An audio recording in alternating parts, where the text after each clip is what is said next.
Rusia telah melewati semua batas kemanusiaan yang ada dan Ukraina sudah cukup. Pada 3 November, unit drone Putin melancarkan salah satu serangan paling biadab. Rusia membunuh sepasang lansia dan anjing kecil mereka saat mereka berusaha menuju tempat aman. Hal ini terjadi meskipun pasangan tersebut mengibarkan bendera putih yang menandakan bahwa mereka bukanlah kombatan. Tindakan kejahatan murni ini dibalas dengan serangan balasan yang langsung, brutal, dan bersejarah. Ukraina membalas dengan serangan rudal dan drone besar-besaran, menghancurkan pabrik drone terbesar Rusia, serta menyerang kilang minyak dan pembangkit listrik utama Rusia. Serangan Ukraina sekarang menjadi sangat mematikan, sehingga Rusia telah melaporkan 250 pemadaman listrik hanya dalam waktu singkat. Dalam 7 hari terakhir, ratusan ribu warga Rusia tidak memiliki listrik atau pemanas saat musim dingin mendekat. Ini adalah musim dingin pertama di mana bukan hanya drone Ukraina, tetapi juga rudal Ukraina yang membalas setiap kejahatan perang yang dilakukan Putin. Itulah sebabnya Kremlin sekarang benar-benar khawatir bahwa 3 tahun pemerintahan teror mereka secara resmi akan segera berakhir. Jadi mari kita mulai dari awal. Pada tanggal 3 November, Ukraina merilis sebuah rekaman yang mengejutkan dunia. Bahkan di tengah perang yang mengerikan, ini tetap berbeda. Di sebuah desa kecil di Kharkiv, sepasang lansia akhirnya memutuskan untuk meninggalkan rumah mereka, tempat yang telah mereka bangun sepanjang hidup mereka. Alasannya, pasukan Rusia makin mendekat. Pria itu bersepeda dengan anjing kecil di depan, sementara istrinya berjalan di samping. Di tangan pria itu ada bendera putih, simbol universal bahwa mereka adalah warga sipil, bukan kombatan. Ini bertujuan melindungi mereka, tapi ternyata tidak. Di rerumputan tinggi pinggir jalan, drone peledak Rusia menunggu sambil operatornya memantau siaran langsung. Ketika pasangan itu mendekat, drone terbang naik tanpa suara dan melesat ke arah mereka, lalu meledak. Bendera putih terlepas dari tangan pria itu dan jatuh di ladang terdekat. Ketika asap menghilang, pria itu tergeletak tak bernyawa di jalan. Anjingnya yang tetap setia di tengah kekacauan menggeliat dan berdarah di sampingnya. Tak lama kemudian, istrinya mendekati tubuhnya. Namun sebelum sampai, drone lain muncul di video. Menyadari apa yang akan terjadi, dia mulai berdoa dan membuat tanda salib. Lalu ledakan kedua pun terjadi. Video itu berakhir di sana. 2 nyawa hilang, rumah kosong, dan anjing mati di samping pemiliknya. Ketika rekaman dari drone pengintai Ukraina dirilis, dunia terkejut. Organisasi hak asasi manusia menyebutnya biadab. Para politisi dari seluruh dunia mengecamnya sebagai kejahatan murni. Bahkan Perserikatan Bangsa-Bangsa, di mana Rusia menjadi anggota tetap Dewan Keamanan, menyebutnya sebagai potensi kejahatan terhadap kemanusiaan. Bendera putih seharusnya berarti keselamatan, tetapi bagi unit drone Putin, itu tidak berarti apa-apa. Inilah saat Ukraina merespons, dan mereka menargetkan satu hal yang paling dipedulikan Putin, pabrik drone-nya. Itulah cuplikan yang Anda lihat di awal video. Tapi yang tidak Anda lihat adalah bahwa ada begitu banyak amunisi di pabrik ini, sehingga terjadi beberapa ledakan setelah serangan awal. Silakan lihat.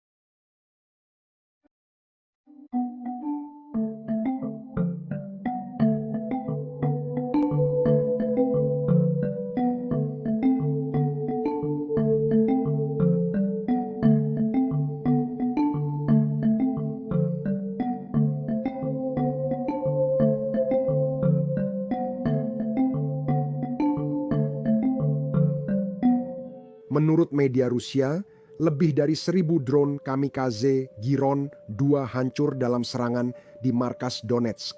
Serangan tersebut melibatkan baik rudal Ukraina maupun drone serang.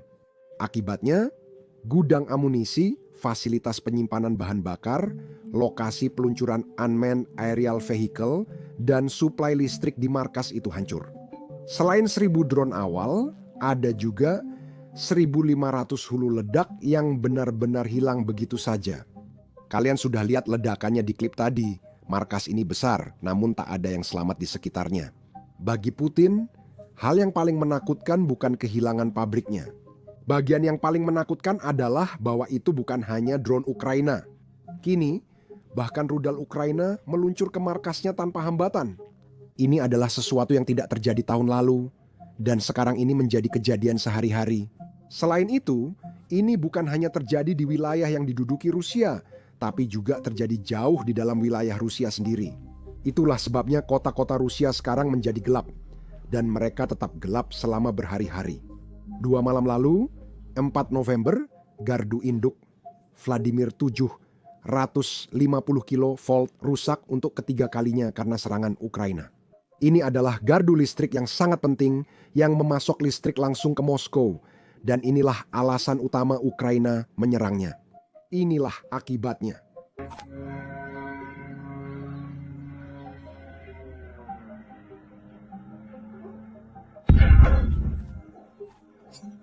Sekarang, tentu saja kita semua bisa memperdebatkan legalitas serangan-serangan ini, tapi saya ingin menegaskan satu hal.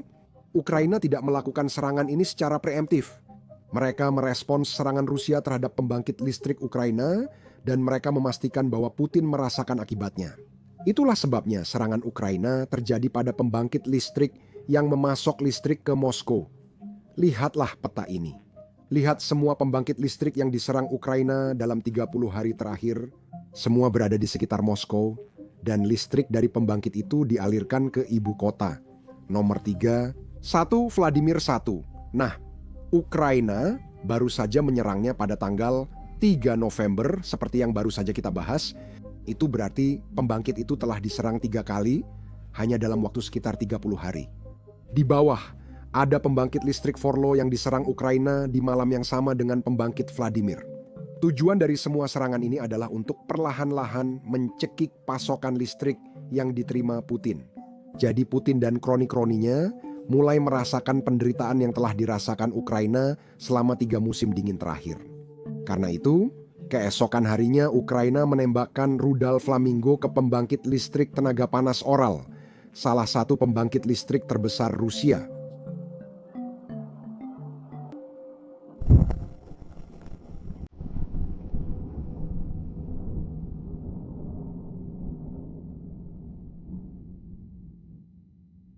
Inilah yang berhasil mengenai sasarannya.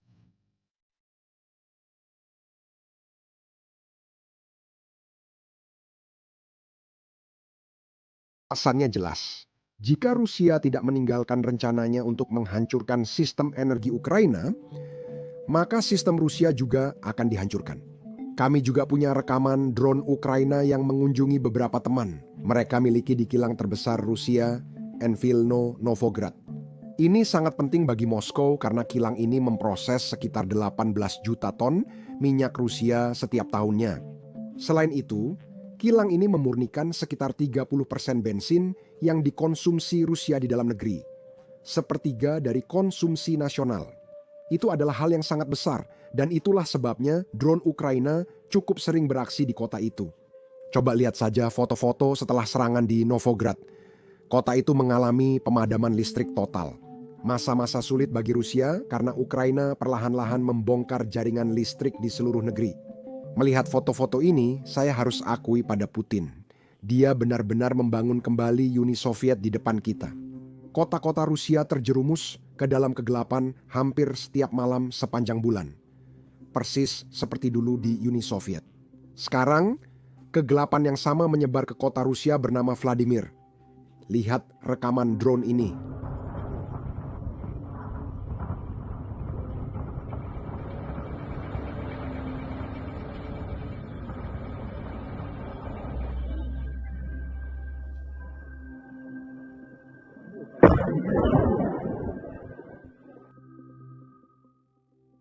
Di sini saya harus akui, saya sempat blank sebentar saat saya melihat saluran Rusia membahas pemadaman listrik Vladimir saya merasa orang Rusia mulai menyebutnya pemadaman Putin. Faktanya, mereka hanya membahas kota Vladimir, tapi hal ini malah memberi saya ide bagus. Untuk video-video selanjutnya, kita akan mulai menyebut pemadaman listrik ini sebagai pemadaman Vladimir, sebagai bentuk penghormatan kepada Putin sendiri. Sekarang, saya yakin kita akan sering menggunakan nama itu karena serangan Ukraina tidak akan melambat dalam waktu dekat. Saya sudah membahas bahwa Ukraina sendiri akan memproduksi lebih banyak rudal Neptunus dan lebih banyak rudal Flamingo.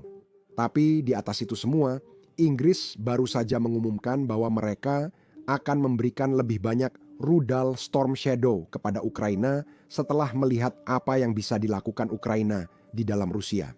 Sekarang, bagi Putin dan tentara terkuat kedua di dunia, tampaknya pertahanan udara Rusia justru lebih banyak merusak infrastruktur Rusia daripada rudal Ukraina. Lihat rekaman tadi malam saat rudal pertahanan udara Rusia malah menghancurkan gedung apartemen Rusia, bukannya menghantam rudal Ukraina. Akan saya tunjukkan kepada Anda.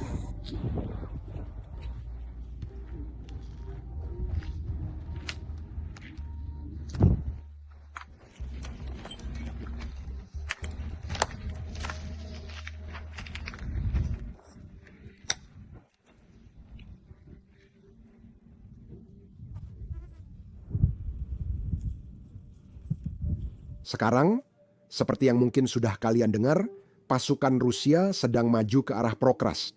Mereka belum mengepung kota seperti yang diklaim Putin 2 minggu lalu, tapi tetap saja mereka terus membuat kemajuan. Kemajuan berjalan lambat dan mahal, namun tetap ada kemajuan. Kini, pertempuran di sana sangat brutal. Ukraina memperkuat garis depan dan berupaya menahan kemajuan Rusia, bergerak dari gedung ke gedung, ke gedung. Karena itu, hari ini saya akan berbicara dengan mantan Navy Sea, Air, and Land Chuck Farr yang baru saja mengunjungi garis depan di Ukraina selama 3 minggu. Nah, hari ini di Business Basics, dia akan berbagi dengan kita apa yang dia pelajari di garis depan.